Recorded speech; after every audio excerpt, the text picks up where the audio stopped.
In part 5, we talked about reasons that SMART goals and objectives fail.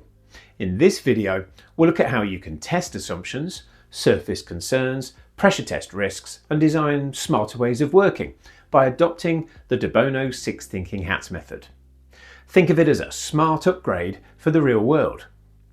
Now, there's no set sequence or correct order in which to use the hats, but you should always start with the blue hat to focus your attention. The blue hat is the control hat. It directs your thinking. What is the goal or the objective that we're going to be looking at? What do we want to achieve during this conversation? A good place to go next is the white hat. This is about data realism, focusing on the facts and the data that actually supports this goal or objective. What's our track record here? What data supports the goal or objective? Where do we need to find more information?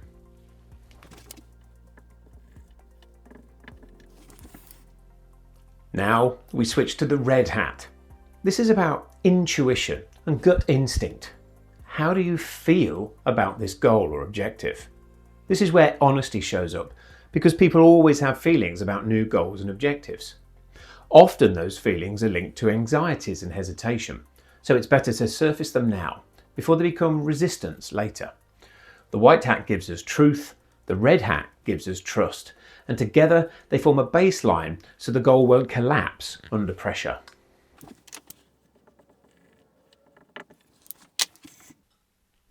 The black hat is the most important. It's about critical thinking and identifying risk. This is where we challenge assumptions and conclusions to stress test the goal or objective.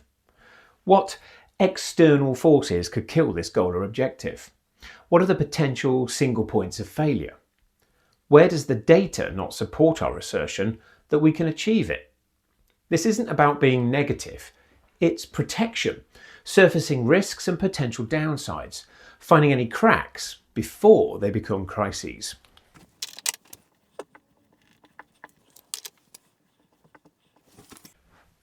Now we've flipped the script and brightened things up with the yellow hat. This is about optimism, but optimism that's based on reason. What's the upside? What value could this bring? What do you think that this goal or objective could do? Why will it work? If the yellow hat can be about optimism grounded in realism, then it makes sense to build on that and get creative next.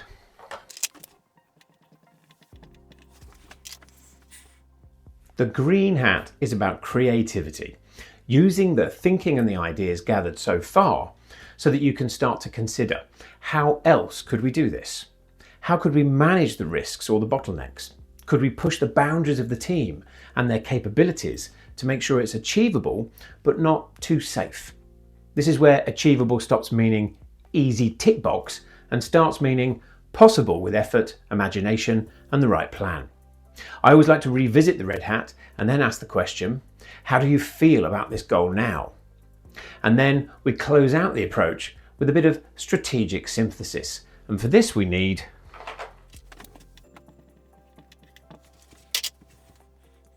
the blue hat again. Whatever the sequence that you apply, you should always start and finish with the blue hat. This is the organizer, and at the end it's about turning ideas into structure. Take everything you've done, the facts, the hopes and the fears, the opportunities and the creative solutions, and reshape the SMART goal or objective into something that's not just tidy on paper but works in practice. Finish by using the blue hat to agree clear next steps, ownership of those steps, and a plan that doesn't get forgotten by the end of next month. By taking the time to consider your goals and objectives from these different perspectives, you'll have goals and objectives that are clearly well-rounded.